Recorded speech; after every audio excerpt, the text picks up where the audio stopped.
সবাই, Manisha's kitchen and ফ্যামিলিতে আপনাদেরকে স্বাগত জানাই। তো আজ অনেক দিন পর একটা রেসিপি নিয়ে এসেছি, আপনাদের অতি পরিচিত খাসি মাংসের আলু দিয়ে পাতলা ঝোল। তো চলুন রেসিপিটি দেখে নিই। এই ভিডিওর ইনগ্রিডিয়েন্টসগুলো ডেসক্রিপশন বক্সে দেওয়া রইল, আপনারা সেগুলো একটু নোট করে নেবেন। এই ইনগ্রিডিয়েন্টসগুলো সবগুলোই আশা করছি আপনাদের বাড়িতেই থাকবে, এগুলো পেতে আপনাদেরকে বাইরে যেতে হবে না। তো চলুন দেখতে থাকুন। এখানে আমি 1 কেজি মাটন নিয়ে নিয়েছি। পিসগুলো আমি মাটনের মিডিয়াম সাইজে রেখেছি, কারণ প্রত্যেকটা মাটনের পিসের মধ্যে মশলা ঢুকবে আর ভালো করে সেদ্ধ হবে। ম্যারিনেশনের জন্য এবারে দিয়ে দিচ্ছি পেঁয়াজ কুচি। এখানে আমি 300 গ্রামের মতন পেঁয়াজ নিয়েছি। এবার এতে দিয়ে দিচ্ছি 2 টেবিল চামচ আদা রসুন কাঁচা লঙ্কা বাটা। এবার 2 চা চামচ হলুদ গুঁড়ো।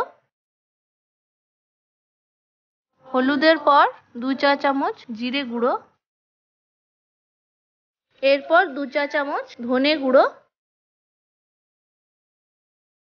কাশ্মীরি লাল লঙ্কার গুঁড়ো 1 চা চামচ। 2 টেবিল চামচ টক দই। নুন আন্দাজ মতন। সব শেষে 1 টেবিল চামচ সরষের তেল দিয়ে ভালো করে মেখে নিচ্ছি।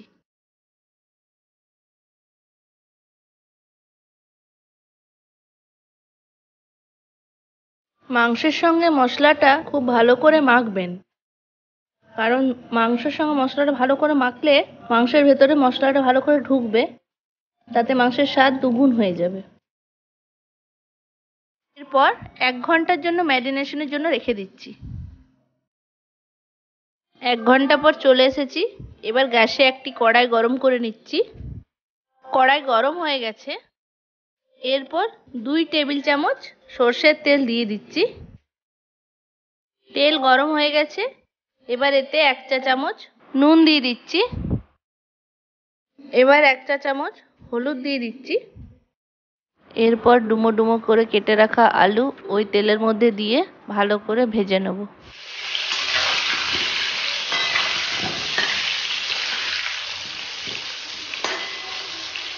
আলুগুলোকে লাল লাল করে ভেজে নেওয়ার পর যদি ঝোলে দেওয়া হয়, যদি সেদ্ধ করা হয়, দেখবেন তার টেস্ট একটু আলাদা খেতে হয়।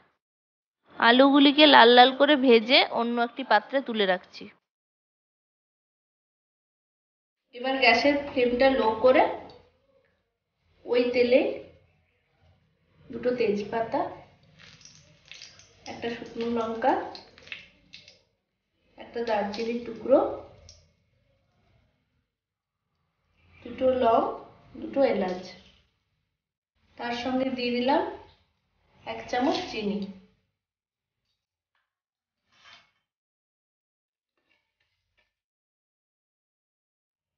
চিনিটা লাল হয়ে গেলে 1 টেবিল চামচ আদা রসুন লঙ্কা পেস্টটা দিয়ে দিচ্ছি।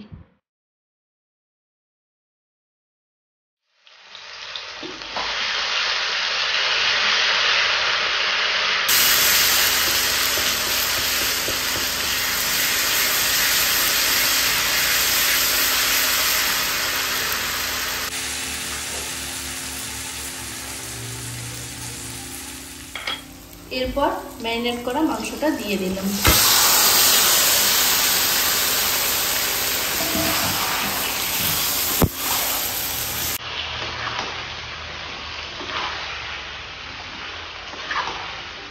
গ্যাসের ফ্লেম হাই করে দিলাম।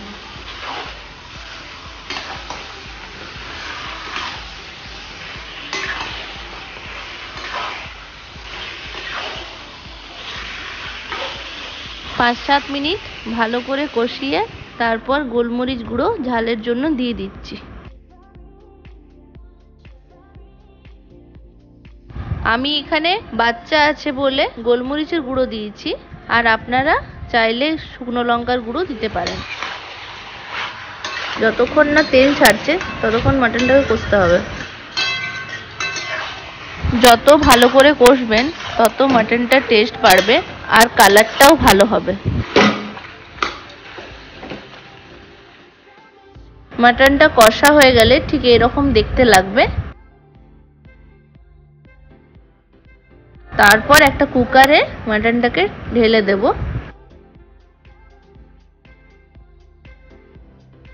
কুকারে মাটনটা ট্রান্সফার করার পর ভেজে রাখা আলুগুলি দিয়ে দিচ্ছি। এবার বড় কাপে 2 কাপ গরম জল দিয়ে সিটি দেব, কারণ গরম জল দিলে মাটনের কালারটা ভালো থাকবে। কুকারে ঢাকনা দিয়ে 4টে সিটি দিয়ে নিচ্ছি। 4টে সিটি পড়ে গেছে। এরপর কুকারটা একটু ঠান্ডা হলে ঢাকনা খুলে দেখুন কালারটা কেমন এসছে। এরপর এতে গুঁড়ো গরম মশলা দিয়ে দিচ্ছি 1 চামচ, আর 1 চামচ ঘি দিয়ে দিচ্ছি। আমি এখানে গুঁড়ো গরম মশলা ইউজ করেছি, একটু সময় কম ছিল বলে। তো আপনারা গোটা গরম মশলা বেটে পরে ব্যবহার করবেন, তার টেস্ট আলাদা হবে।